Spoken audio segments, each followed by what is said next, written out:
देखो ये आपका एग्जाम्पल नंबर 5 है ट्रिग्नोमेट्री का, और अभी तक आपने जितने एग्जाम्पल्स करे हैं उन सभी एग्जाम्पल्स में से ये एग्जाम्पल सबसे ज़्यादा इम्पॉर्टेंट है, ठीक है। उन सभी एग्जाम्पल्स में से ये एग्जाम्पल सबसे ज़्यादा इंपॉर्टेंट है। स्टार्ट करते हैं।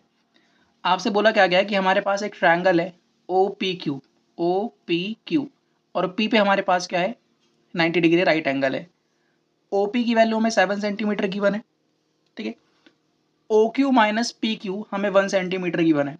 मतलब ओ क्यू, मतलब इस साइड में से अगर मैं इस साइड को माइनस करूँ तो मेरे पास 1 सेंटीमीटर आएगा। तो मुझे साइन क्यू और कॉस क्यू की वैल्यू निकालनी है। यहाँ पे देखो एंगल क्यू को इंपॉर्टेंस दी गई है, तो इसके सामने वाला क्या हो जाएगा परपेंडिकुलर, इसके साथ वाला क्या हो जाएगा बेस, और सबसे बड़ी साइड क्या होती है एच। अब अगर मुझे साइन और कॉस की वैल्यू निकालनी है तो मुझे बेस भी निकालना पड़ेगा। बेस का मतलब मुझे ओ पी की वैल्यू भी चाहिए, और मुझे एच भी निकालना पड़ेगा। एच का मतलब ओ क्यू की वैल्यू।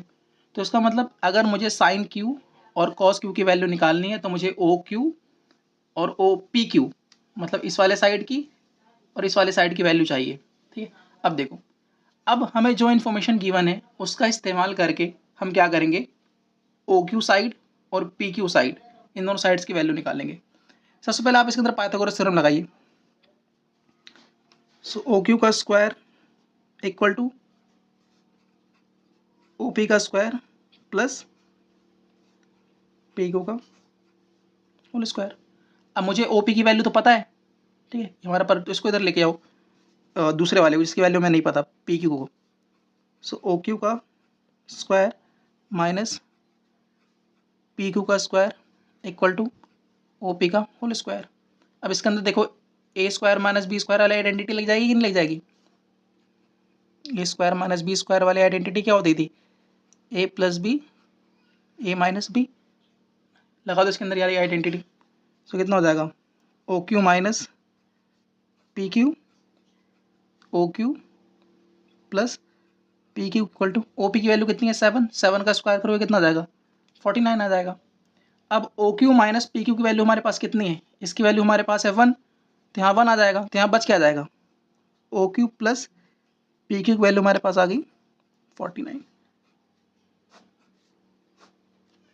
ठीक, अब देखो इसको चाहे आप मान लो फर्स्ट इक्वेशन, इसको मान लो, इसको मान लो सेकंड इक्वेशन, और फर्स्ट हमें क्या गिवन है 0, इसको मान लो आप फर्स्ट इक्वेशन। अब आप क्या करो फर्स्ट इक्वेशन से आप पी क्यू की वैल्यू निकालो या ओ क्यू की वैल्यू निकालो, उसको दूसरे इक्वेशन में सब्स्टिट्यूट कर दो। जैसे मान लो पहली इक्वेशन से अगर मैं ओ क्यू की वैल्यू निकालूँ तो यहाँ से ओ क्यू की वैल्यू क्या आएगी 1 प्लस पी क्यू आएगी। इसको उठा के ओ क्यू की वैल्यू को उठा के आप इसमें पुट कर दीजिए ओ क्यू की यहाँ पे। सो ओ क्यू को यहाँ पे हम क्या पुट कर दें 1 plus P Q plus P Q equal to 49। अब 1 उधर जाएगा तो P Q plus P Q तो 2 पी क्यू हो जाएगा, और 1 उधर जाएगा तो 48 हो जाएगा। तो यहाँ से पी क्यू की वैल्यू कितनी आ गई 24। तो आपका पी क्यू ये रहा जो आपका बेस आ गया 24। और अगर इस पी क्यू की वैल्यू चाहे आप सेकेंड इक्वेशन में पुट कर दीजिए चाहे आप फर्स्ट इक्वेशन में पुट कर दीजिए, वहाँ से आपके पास ओ क्यू की वैल्यू आ जाएगी। तो अगर मैं पी क्यू की वैल्यू फर्स्ट इक्वेशन में पुट करता हूँ इस वाली इक्वेशन में, सो यहाँ से ओ क्यू की वैल्यू कितनी आएगी 24 और प्लस 1 25, तो हमारे पास आ जाएगा 25। आया कि नहीं आएगा। बस अब हमें निकालना क्या था, हमें निकालना था साइन क्यू। देखो हमें निकालना था